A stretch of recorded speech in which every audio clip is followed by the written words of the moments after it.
Boa tarde, estamos ao vivo, iniciando a live CEPERJ em Casa. Um prazer estar aqui com vocês. Nós ainda não temos pessoas entrando, professor, então vamos aguardar um pouquinho, enquanto isso a gente conversa. Na sua tela aparece quantitativo de pessoas? Não, minha tela parece, a única diferença é um contador de hora e escrito live e em cima de você. O resto é o que a gente estava conversando antes, não tem contador ainda. Tá bom. Olha, vamos começar, então, falando um pouquinho do que é o CEPERJ em Casa, né? O CEPERJ em Casa, ele foi planejado, é uma iniciativa da Escola de Gestão e Políticas Públicas da CEPERJ, uma parceria, claro, com a nossa assessoria de comunicação, para que a gente pudesse fazer esse trabalho conjunto, já que a gente quer fazer uma live onde tenha conhecimento, onde tenha atualização, informações, dicas.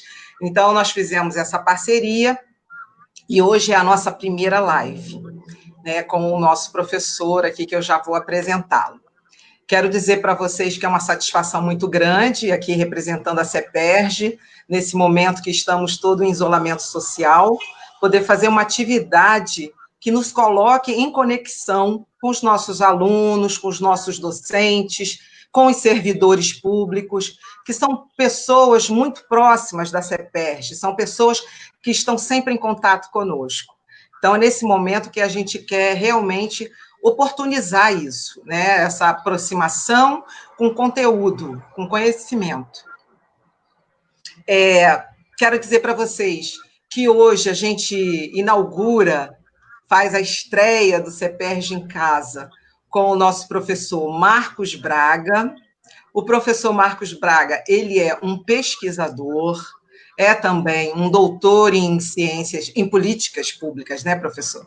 Em políticas públicas, é um professor convidado dos cursos da CEPERJ. A gente está fazendo questão de trazer pessoas que sejam os docentes da CEPERJ. E ele vem falar para a gente de um tema que ele, na verdade, ele é importante em qualquer situação da nossa vida, mas principalmente num momento de crise como esse, a gestão tem um peso muito grande. A gestão traz em si uma responsabilidade. Então, a nossa primeira live vai inaugurar com esse tema. O professor vai falar para a gente como manter essa gestão proativa, eficiência dessa gestão num momento como esse. Eu quero convidar o nosso professor para falar um pouquinho e se apresentar. Por favor, professor Marcos. Boa tarde a todos que estão nos ouvindo, agora e posteriormente, que fica gravado.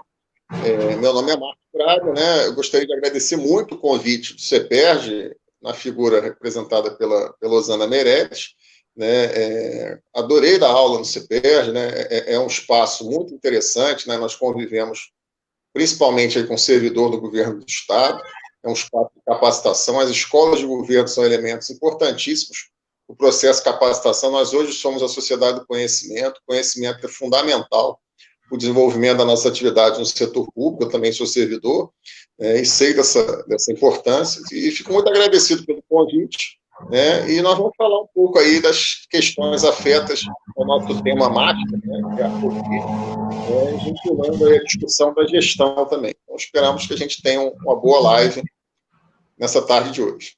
Muito obrigada, professor. Nós devemos levar em torno de 30 a 40 minutos nessa live.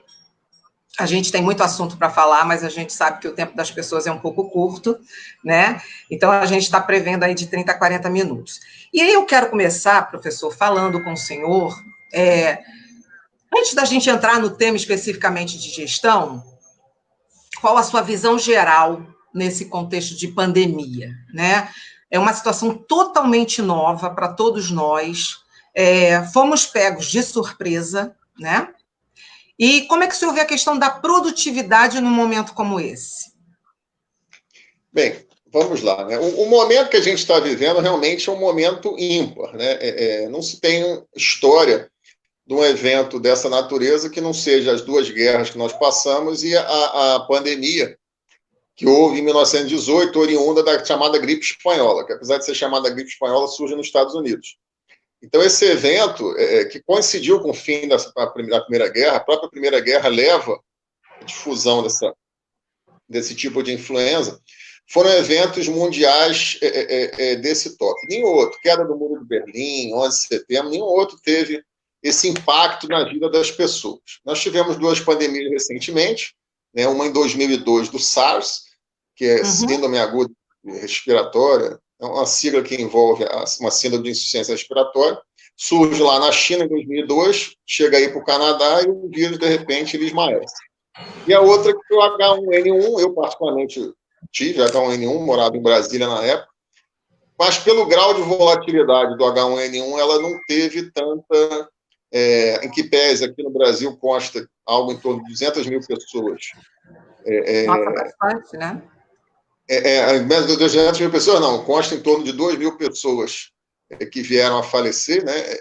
Não teve essa implicação. Nós tivemos grandes hecatombes, né? O tsunami da Tailândia também, já nesse século, foi uma morte na faixa de 200 mil, o terremoto do Haiti também, que veio a levar a Zilda Arnes, também foi nessa faixa de 200 mil, mas não mexeu tanto com a vida mundial, porque essa quantidade de mortes que a gente tem hoje no mundo, 200 mil, ela é associada a um evento que não terminou e que ainda está com um cenário bem certo do que vai acontecer. A verdade é que a gente está no meio de uma novela, né? Muito preocupante, né? Na qual a gente ainda está só nos capítulos iniciais, a gente não conseguiu ainda compor um cenário. Então, isso é muito inédito, né, para todos nós. Mexe com questões que foram valores crescidos, fortalecidos nessa virada de milênio, com a globalização, todo mundo viajava para tudo quanto é lugar, todo mundo conversava com todo mundo pela internet, as culturas se interagindo, mexe com isso. A gente não sabe se a gente vai continuar viajando tanto, se os países não vão se fechar mais, né? Até porque eu vi as fotos das crianças na China tendo aula. Assim, não é um retorno automático, não vai ter o dia D da hora H, agora acabou Covid, tem um gráfico rodando aí na internet do dia que vai acabar o Covid. Não existe. Existe uma entrada gradual e uma saída gradual com um momento de ápice, um clímax. Então, a gente vai ter uma volta e isso vai ter ingerências, inclusive, sobre questão de viagem. Existe uma discussão se realmente vai ter Olimpíada 2021, eu vi isso ontem no jornal. Então, existem efeitos no próprio sistema de saúde, o papel do sistema único de saúde, do sistema público, no próprio planejamento estratégico das organizações, o risco de pandemia, um risco biológico, ele vai ascender. Então, existe toda essa discussão que a gente está num momento de grande incerteza, né? Apesar de termos grandes sábios hoje na internet, né? Todos recebendo o diploma de doutor em epidemiologia e riscos, né? Que faz parte do ambiente das redes sociais, que as pessoas emitem as suas opiniões, mas o fato é que a gente tem um grande cenário de incerteza, né? Estamos todos assustados. Recentemente, o governo dos Estados Unidos liberou as fotos de objetos voadores não identificados. Essas fotos são relativamente antigas, acho que é 2005, 2015. Ela já tinha aparecido no New York Times ano passado, mas de ontem para hoje eu já recebi as fotos de um monte de gente que estão achando que os aliens estão invadindo o planeta. Mas isso tem a ver com esse ambiente de incerteza, né? Com esse ambiente de eu não sei o que vai acontecer. A gente chega na virada do século com muita certeza, né? Muita informação, a gente acha que sabe tudo, a sociedade do conhecimento, mas o fato é que a gente está num cenário de grande incerteza e de apreensão também pelo que pode vir a acontecer. E, professor, assim, você falando, me lembra também que o brasileiro acaba sendo também bem-humorado, né, numa situação como essa. A gente não sabe se isso é bom ou se é ruim, mas, de qualquer forma, nos alegra um pouco essa expectativa de esperança, né, das pessoas não entrarem nesse desespero.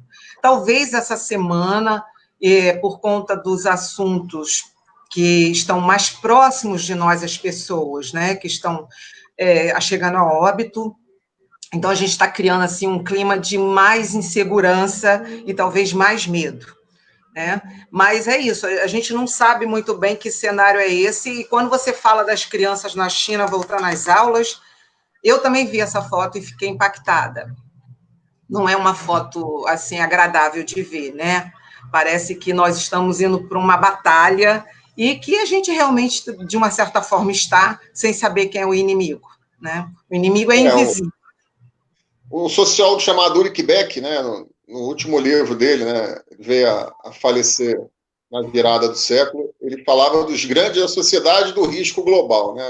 Os grandes riscos globais, eles pautam a forma com que nós adotamos a nossa vida. Então, ele fala, por exemplo, do ataque terrorista de 11 de setembro, né? Isso mudou toda a nossa forma de ver, desde como a gente entra no avião, como a gente olha com o estrangeiro, foi a gênese de outros medos, de outros movimentos. Ele fala dos riscos ambientais, ele fala também das pandemias. Isso mexe com a nossa forma de se relacionar com a vida, né? Então, esse risco ele vai ficar...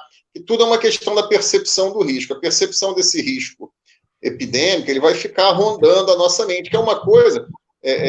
a gente tem um episódio aqui do Netflix, que é o Explicando, um episódio de novembro de 2019, e ele fala tudo isso dessa pandemia sem ter ocorrido nada, né? Ele já faz um cenário, aparece Bill Gates, aí a gente olhava aquilo e achava graça, né? Hoje a gente assiste um episódio desse estupefato, né, de como as pessoas andam dizendo que o risco da Covid era um cisne negro, ou seja, era um risco imprevisível. O livro do Taleb, né, que é um escritor. O próprio Taleb, na TV semana passada, ele disse que não é um cisne negro.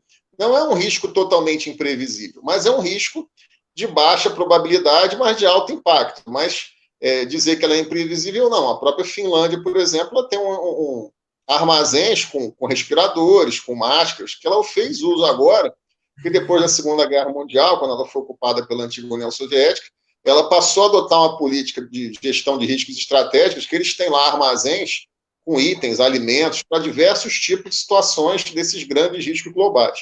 Tudo bem que isso custa dinheiro, né? Esse é um país muito organizado, né? Você já até comentou que você esteve na Finlândia comigo. É um outro tipo de povo, né? Um outro tipo de percepção, outro tipo de capital cultural que eles têm.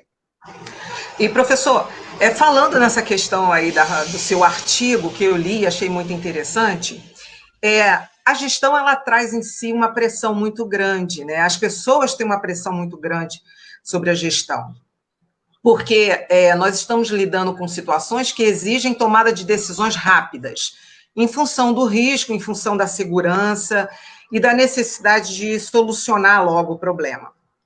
Então, assim, o que a gente está percebendo hoje é que a gestão está sendo muito pressionada. E o senhor fala no seu artigo sobre a questão de um plano de contingência, né? O senhor acha possível se pensar em plano de contingência na situação que estamos vivendo hoje? Na verdade, eu penso que a agenda da gestão de risco é uma agenda que já entra aqui nesse século. A gente tem uma instrução normativa do governo federal em 2016, a gente tem movimentações dos órgãos de controle nesse sentido, mas era uma agenda que ainda estava tímida, né? A gente acredita que essa agenda ela vai emergir com mais força agora. E associada à ideia de gestão de risco, existe a ideia dos planos de contingência, que são o quê? São planos, digamos assim, pré-fabricados, né, para a gente dar conta de determinados riscos, né? O brigadista do nosso prédio, do governamental, é um plano de contingência. Você tem um grupo de pessoas treinadas, com equipamentos, que fazem atividades preventivas, inspecionam o prédio, tudo, para um risco que é um risco de baixa probabilidade, que é um incêndio, mas que quando ele ocorre, ele tem alto impacto. Então, eu acho que não só a questão da gestão de riscos vai ascender, mas como também a questão dos riscos epidemiológicos, né? Instituições como a Fiocruz e outras universidades que vêm a estudar essa questão, elas vão ser demandadas em termos de consultoria, e tudo. E quem não teve o seu plano de contingência, quem tinha o seu plano de contingência, a Fiocruz tinha um plano de contingência para os servidores excelente. Por quê? A Fiocruz é um local que respira o risco epidemiológico. Eles trabalham o negócio deles. Então, eles já tinham essa percepção de risco, já tinham montado seu plano de contingência. Agora, a percepção do risco epidemiológico ele vai subir. À medida que os riscos vão ser identificados, as pessoas vão criar estruturas. Veja, por exemplo, o caso do home office, o teletrabalho, né? alguns órgãos estavam amadurecidos nesse sentido do teletrabalho, né? A própria Controladoria Geral do Estado já tinha, aqui no Rio, ou seja, aqui no Brasil, no plano federal, a Controladoria Geral da União tinha, e os órgãos que estavam habituados à cultura de teletrabalho, já tinham instrumentos, normas, eles rapidamente se enganjaram nesse processo e viraram essa chave. Outros, que eram muito intensivos na questão presencial, eles tiveram muita dificuldade. Então, isso também vai mudar. Então, já tem que ter um plano contingente. A gente passou recentemente também a greve dos caminhoneiros. A greve dos caminhoneiros não foi mole, a gente ficou trancado dentro de casa, né, com problema de botar gasolina, com problema de comprar, às vezes, até comida, desabastecimento. Né, foram dias terríveis também.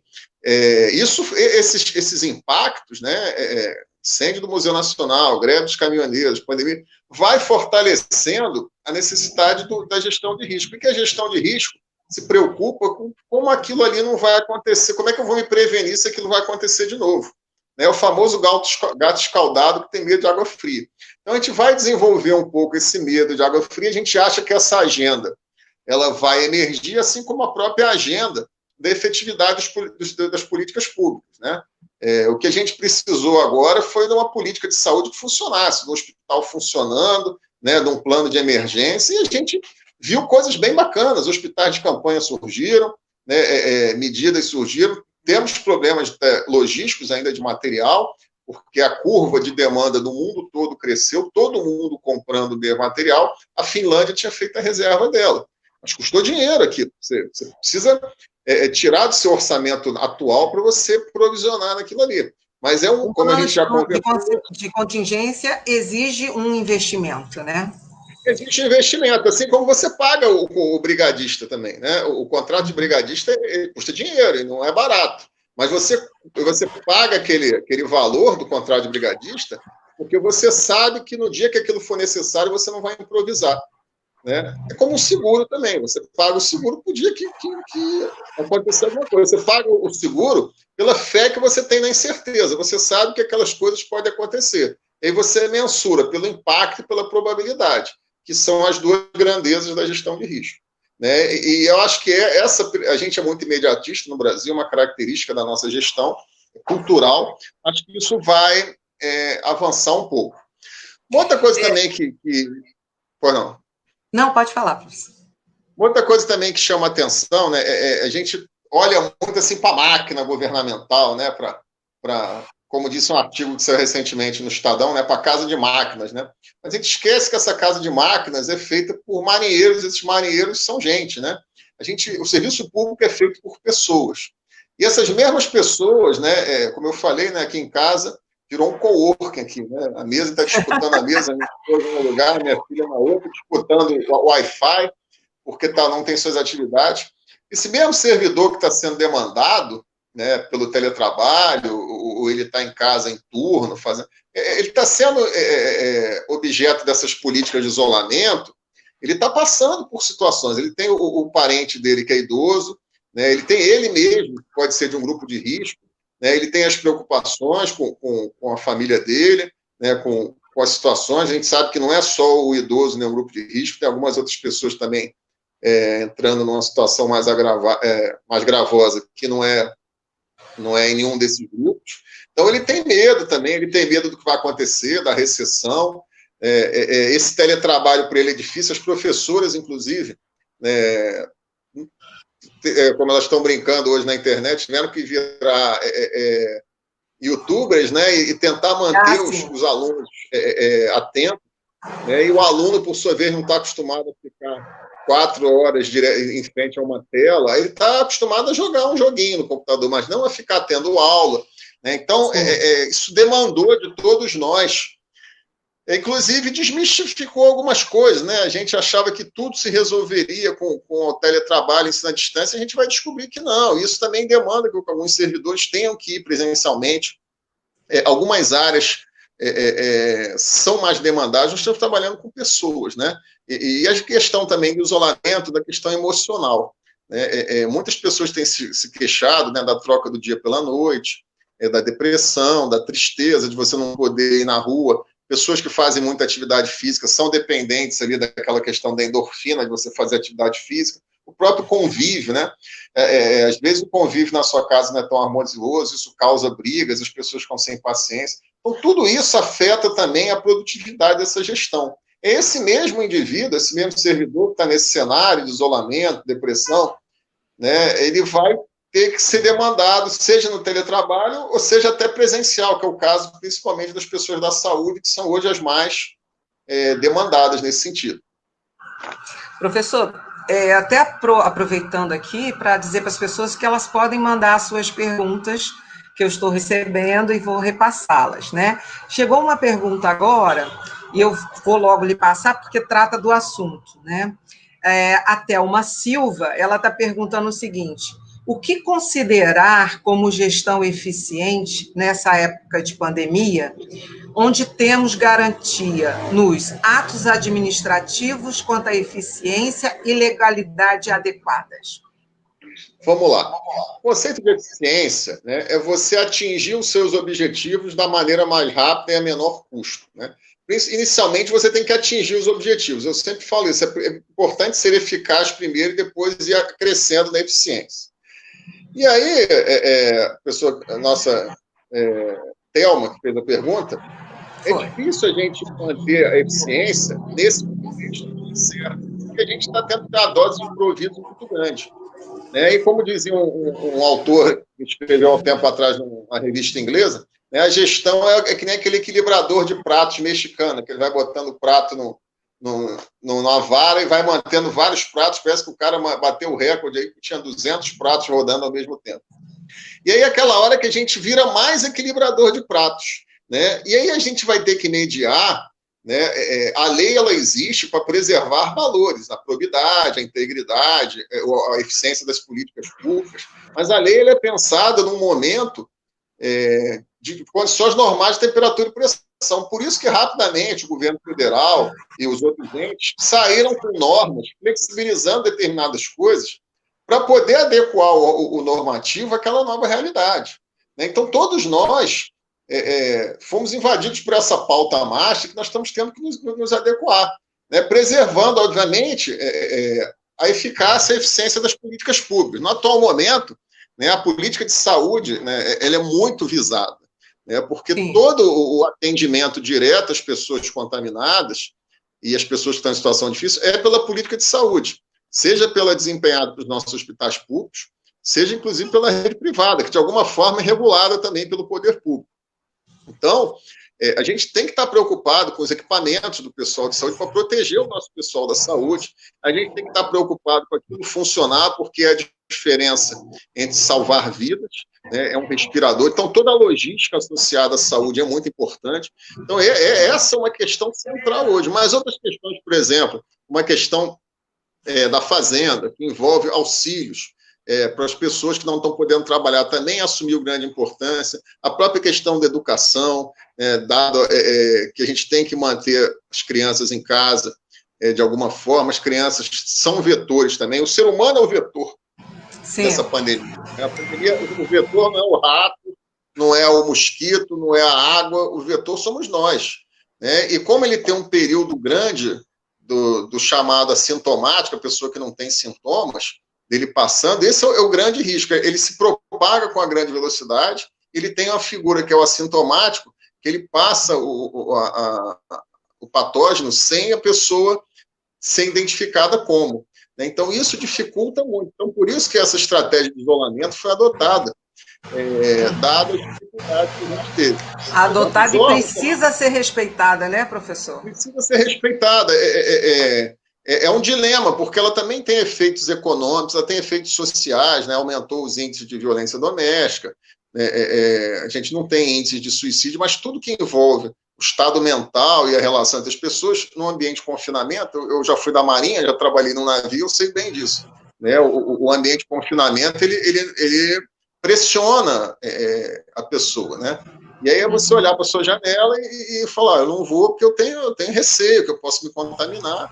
Então, a pessoa que vai, pode, mas ela está se expondo aos outros. A gente vê a parte de assistência também como muito importante, principalmente que as pessoas mais vulneráveis são muito atingidas pela doença, por uma série de questões, né, de rede de saúde, de baixa imunidade, de desinformação, e também porque muitas dessas estão no chamado mercado informal. Então, elas perdem, com a falta de circulação de pessoas, elas perdem as oportunidades de trabalho, principalmente nos chamados ambulantes e tudo. Então, isso afeta também um número de pessoas grandes que não tem registros formais. Então, a área de assistência também é importante. Então, vocês vejam como essa pandemia ela afeta a questão das políticas públicas, da atuação estatal, e nos exige um certo tipo de eficiência.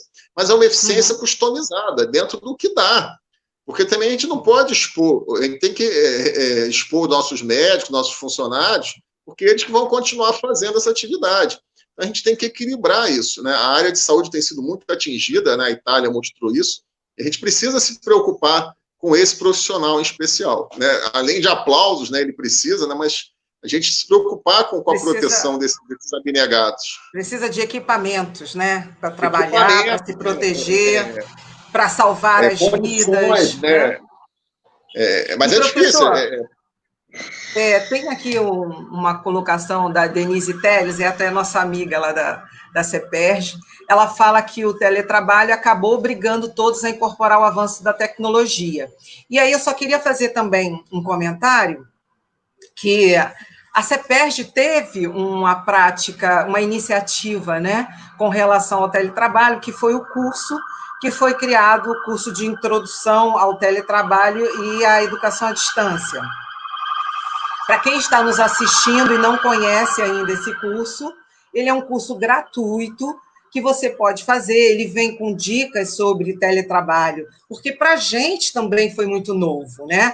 Eu falei para você outro dia que eu tive que aprender a usar algumas plataformas para fazer reunião virtual. Então, todos nós tivemos que nos adaptar a uma nova realidade. E essa realidade, na verdade, ela surgiu e a gente teve que buscar soluções, né? Nós não ficamos parados achando que não dava para fazer e pronto, acabou. Então, nós temos hoje esse curso, ele, em 15 dias, professor, ele já bateu 650 pessoas, né, capacitadas. Ele está à disposição, é gratuito, é só entrar na plataforma da CEPERJ que você pode acessá-lo. Então, fica aqui também uma dica para quem quiser fazer o curso, é muito interessante, é um curso curto, e ele dá muitas informações sobre o teletrabalho, sobre como fazer o teletrabalho, e também um pouco da história do ensino à distância, tá? Os meus amigos entusiastas aí do teletrabalho, como eu, e do próprio ensino à distância, têm colocado que ninguém esperava que fosse uma pandemia que fosse empurrar essa agenda para frente. Mas, junto com essa agenda, essa pandemia também está trazendo a discussão da qualidade dessa agenda. Será que essas nossas ferramentas que a gente está usando são as melhores? Será que a gente consegue aferir as nossas metas? Será que esse modelo de aula à distância que a gente está usando é o melhor? Então, acho que também vai ter um avanço não só na proliferação dessas duas questões, do teletrabalho e da distância, mas a discussão também da qualidade. Será que a gente vai aceitar um curso Tabajara, já que assim, a gente só tem essa opção? Então, isso vai pressionar também pela eficiência da gestão. Vai ser uma discussão grande essa volta aí, da tutoria, dos mecanismos, né, da aula filmada, da videoaula e tal. E a verdade é que a gente não está numa situação única e exclusiva do teletrabalho, né? Nós temos todas as situações domésticas e que incluem também as próprias situações sanitárias do momento, que acaba nos fragilizando bastante. Então, são muitas coisas para serem vistas e pensadas e trabalhadas ao longo desse período. Professor, eu vou fazer, então, para você agora uma pergunta mais específica sobre a questão da gestão, né? Nós iniciamos falando um pouco sobre a sua visão geral, falamos sobre o plano de contingência, sobre a gestão de crise, né? Que tem tudo a ver com esse tema. E agora, já finalizando mais a nossa live, eu queria saber com o senhor o seguinte: toda crise, ela tem um processo de gestão que é essencial, né? Então, a gente tem aí todo um esforço do setor público, principalmente, porque recai sobre o setor público uma mega responsabilidade. Como você falou, as políticas públicas acabam sendo para todos. Então, tem que ser muito bem pensadas, né? E num momento como esse, assim, se não for muito bem pensada, vai agradar um, não vai agradar outro, e pode gerar alguns outros problemas.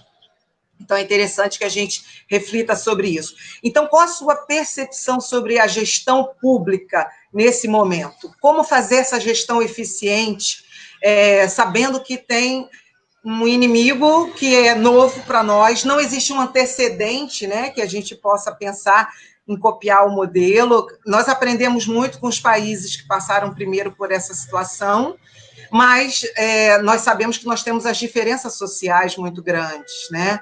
Não dá para pegar e fazer tudo igual. E aí, qual é a sua visão para a gente fechar esse bloco sobre a gestão eficiente? Veja bem, Rosana, a pandemia da Covid-19, né, do coronavírus, é um evento de caráter global e complexo, né, com grande grau de incerteza, envolve várias dimensões, a dimensão econômica, a dimensão social, a dimensão psicológica, a dimensão da saúde mesmo, né, da microbiologia, da área epidemiológica também. Eu não vejo uma solução que não seja pela gestão. Os países que tiveram bom desempenho, Nova Zelândia, Alemanha, alguns vizinhos nossos aqui, tiveram um grande momento de coordenação de esforços. O que é a gestão? Gestão é a coordenação de esforços, é o planejamento, é o controle, é o acompanhamento. A gestão é você pegar todos esses atores e utilizar as ferramentas da gestão, os indicadores, né, a transparência, a auditoria, os planejamentos, os mapeamentos de processo, para a gente utilizar isso. Por quê? Porque a gente precisa otimizar os esforços. Não tem máscara para todo mundo, não tem máscara ao mesmo tempo. E as pessoas se ajudaram, né, professor, nesse momento, a gente não né? tem ideia. Não entendi, as pessoas se ajudaram bastante, né? Houve uma onda de solidariedade. É necessária, né, uma coordenação de esforços, né? É necessária uma discussão, inclusive, de liderança, de comunicação, né? Um amigo meu está fazendo pós-doutorado na Espanha, colocou a questão da comunicação, como todo dia havia um momento de comunicação para estruturar as coisas. Porque a gente está numa era da comunicação e isso faz com que você tenha muita informação boa, mas muito ruído. Então, você precisa otimizar. Tudo isso faz parte da questão da gestão. Eu não vejo uma solução que não passe pela gestão. Até quando sair a vacina, se sair uma vacina hoje, né, quem assiste aquele filme Contágio, isso é bem clássico, né, da 2011. Entre a vacina sair e você validar ela, e você pegar essa vacina e distribuir para todo mundo, e ter um critério para você distribuir, primeiro você tem que vacinar as pessoas da área de saúde, você tem toda uma rotina. No H1N1 a gente viu um pouco disso. Até você fazer esse circuito, você tem um ciclo aí que pode demorar X meses. Né? Então, precisa de gestão, precisa de coordenação.